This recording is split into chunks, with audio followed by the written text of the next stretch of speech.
শান্তিপুরের ভিডিওর বিরুদ্ধে বিস্ফোরক অভিযোগ, 15 দিনের মধ্যে পদত্যাগের দাবি বিজেপির। বিস্তারিত রিপোর্ট। নদিয়ার শান্তিপুরে স্বজন পোষণ ও দুর্নীতির অভিযোগে ফের উত্তপ্ত রাজনৈতিক পরিস্থিতি। শান্তিপুর পঞ্চায়েত সমিতির সভাপতি নৃপেন মণ্ডল এবং সহকারী সভাপতি চঞ্চল চক্রবর্তী সরাসরি বিডিও সন্দীপ ঘোষের বিরুদ্ধে একাধিক গুরুতর অভিযোগ এনে 15 দিনের মধ্যে পদত্যাগের দাবি তুলেছেন। অন্যথায় বৃহত্তর আন্দোলনের হুঁশিয়ারি দিয়েছে বিজেপি। কি অভিযোগ উঠল বিডিওর বিরুদ্ধে? সাংবাদিক সম্মেলনে বিস্ফোরক অভিযোগ করে তারা বিভিন্ন দুর্নীতির কথা জানান। লক্ষ্মীর ভাণ্ডার এবং প্রতিবন্ধী ভাতার দুর্নীতি প্রসঙ্গে অভিযোগ করা হয়। প্রকৃত উপভোক্তাদের টাকা তাদের হাতে না এসে অন্যের অ্যাকাউন্টে চলে যাচ্ছে, প্রমাণসহ অভিযোগ পেশ করেছেন সহকারী সভাপতি চঞ্চল চক্রবর্তী। সরকারি আবাস যোজনায় দুর্নীতির কথা বলতে গিয়ে তিনি জানান, প্রকৃত দরিদ্র মানুষদের ঘর না দিয়ে তৃণমূল ঘনিষ্ঠ এবং দোতলা বাড়ির মালিকদের ঘর পাইয়ে দিয়েছে বিডিও সন্দীপ ঘোষ। এছাড়াও স্কুল পোশাক প্রকল্পে স্বজন পোষণের অভিযোগ তুলে বলেন, নির্দিষ্ট তৃণমূল ঘনিষ্ঠ গোষ্ঠীকে বিশেষ সুবিধা পাইয়ে দিয়ে অন্যদের কাছ থেকে বঞ্চিত করেছেন। বিজেপি নেতৃত্বের অভিযোগ, বিডিওর প্রশাসনিক ভূমিকা একেবারেই তৃণমূলের দলদাসের মতো হয়ে দাঁড়িয়েছে, ফলে প্রকৃত উপভোক্তারা সরকারি সুবিধা থেকে বঞ্চিত হচ্ছেন। এই চাঞ্চল্যকর অভিযোগের পরও এখনও পর্যন্ত কোনো প্রতিক্রিয়া দিতে চাননি শান্তিপুরের বিডিও সন্দীপ ঘোষ। বিজেপির প্রশ্ন, তিনি যদি সত্যিই নির্দোষ হন তবে কেন মুখ খুলছেন না? বিজেপি নেতৃত্ব স্পষ্ট জানিয়ে দিয়েছেন, 15 দিনের মধ্যে বিডিও সন্দীপ ঘোষ পদত্যাগ না করলে শান্তিপুর বিডিও অফিস ঘেরাও করে বৃহত্তর আন্দোলনের পথে হাঁটবেন তারা। শান্তিপুরের এই দুর্নীতির অভিযোগ ঘিরে রাজনৈতিক মহলে ব্যাপক চাঞ্চল্য ছড়িয়েছে। তৃণমূল অবশ্য দাবি করেছে প্রশাসনিক নিয়মেই বিডিও চলছেন।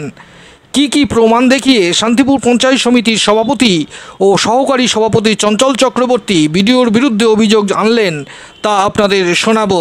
দেখুন সেই বক্তব্য। মূলত কি কারণে আজকে সাংবাদিক সম্মেলন ডাকলেন আপনারা?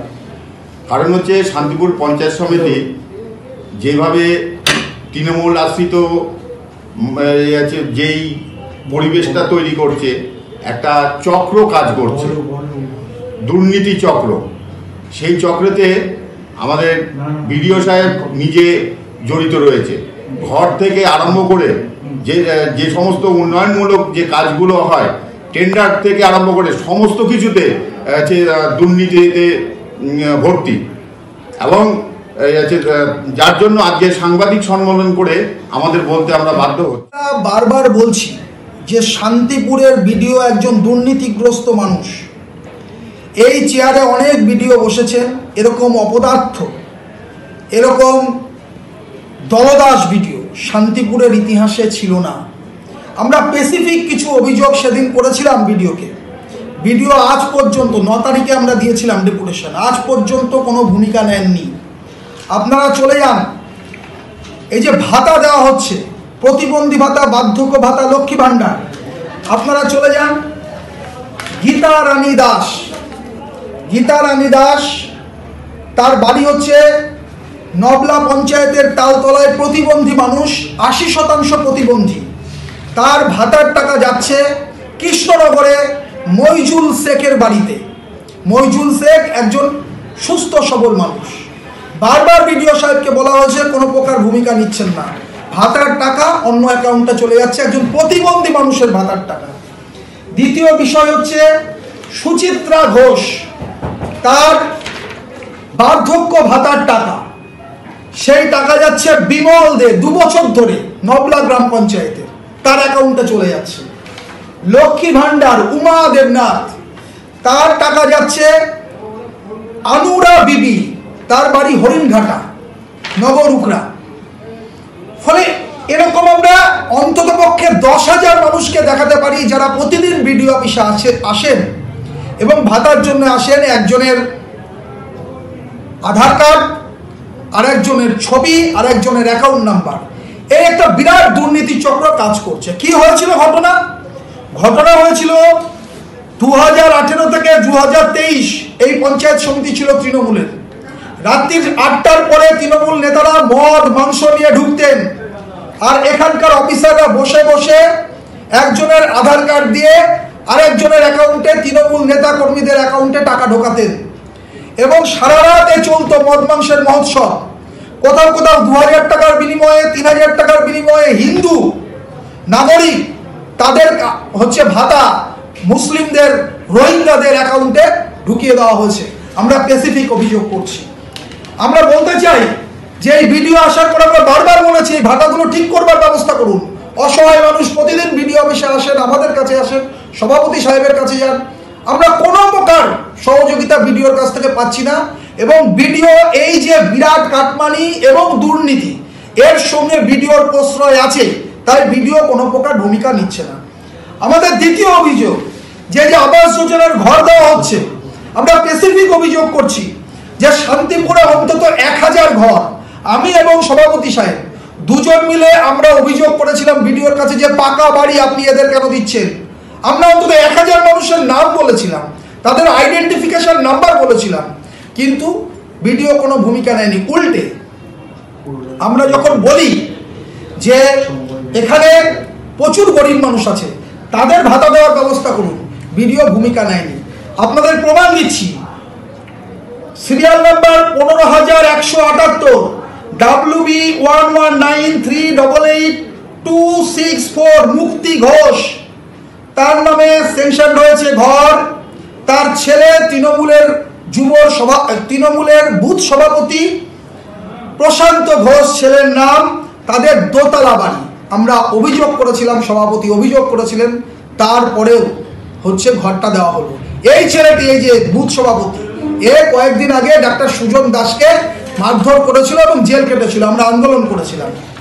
আমরা বলতে চাই বাবলা গ্রাম পঞ্চায়েত, অলোক মুন্ডা পাকা বাড়ি, সুজিত মণ্ডল পাকা বাড়ি, সুচিত্রা দাস পাকা বাড়ি, এরকম 1000 অভিযোগ আমরা করতে পারি।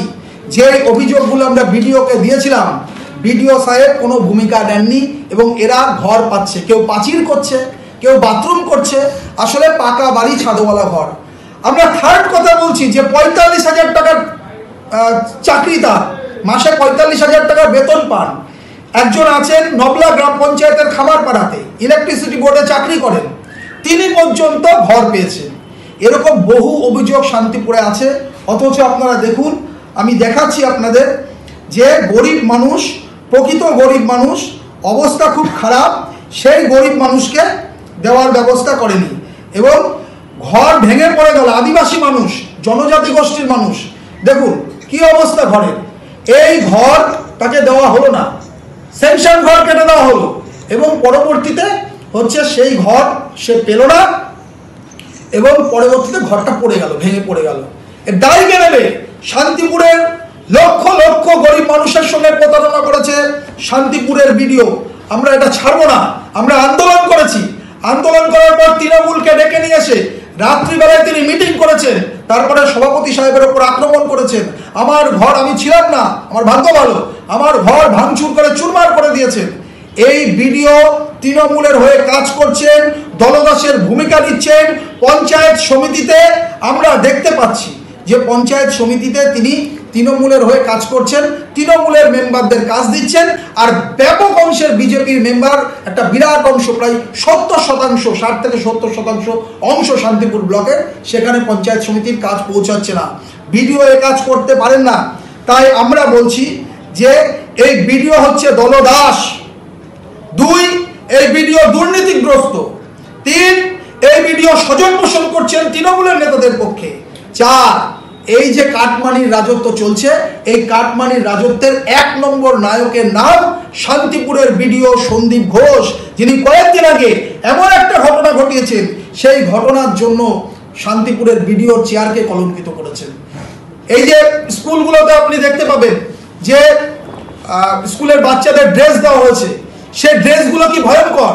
সাদা জামা, কোথাও নীলচে সাদা, কোথাও লালচে সাদা, কোথাও নীলাভ সাদা, কোথাও হলদে সাদা, এক সাদা জামা। কি অবস্থা! ছুঁড়ে ছুঁড়ে মারছে মাস্টারমশাইদের মুখে হচ্ছে গার্জিয়ানরা, যারা অভিভাবিকারা আছেন। এখন কি চাইছেন আপনারা? আমরা ভিডিওর পদত্যাগ চাইছি। দুর্নীতি, দলদাস, স্বজন পোষণ, কাটমানি, এই ধারায় তাকে আমরা দোষী সাব্যস্ত করছি এবং আমাদের একটাই কথা, ভিডিওকে পদত্যাগ করতে হবে। দফা 1, দাবি 1, ভিডিওর পদত্যাগ। দফা 1, দাবি 1, ভিডিওর পদত্যাগ। শান্তিপুরের ভিডিও কান খুলে শুনে রাখুন, সম্মেলন করে সভাপতি সাহেব এবং আমি বলছি যে আগামী 15 দিন সময় দিলাম, আগামী 15 দিনের মধ্যে 23শে মার্চের মধ্যে তাকে পদত্যাগ করতে হবে এই দুর্নীতির দায় নিয়ে। তিনি যদি পদত্যাগ করেন ভালো, না হলে বৃহত্তর আন্দোলনে কাঁপবে শান্তিপুর। শান্তিপুরের হাজার হাজার মানুষ এই বার্ধক্য ভাতার হিসাব চাইবে, ঘরের আবাস যোজনার টাকার হিসাব চাইবে। শান্তিপুরের হাজার হাজার মানুষকে নিয়ে আমরা বিডিও অফিস ঘেরাও করব। 15 দিনের মধ্যে পদত্যাগ করুন আর শান্তিপুরের মানুষকে নিস্তার দিন, এটাই আমাদের বক্তব্য। চঞ্চল চক্রবর্তী, সহকারী সভাপতি, শান্তিপুর পঞ্চায়েত সমিতি।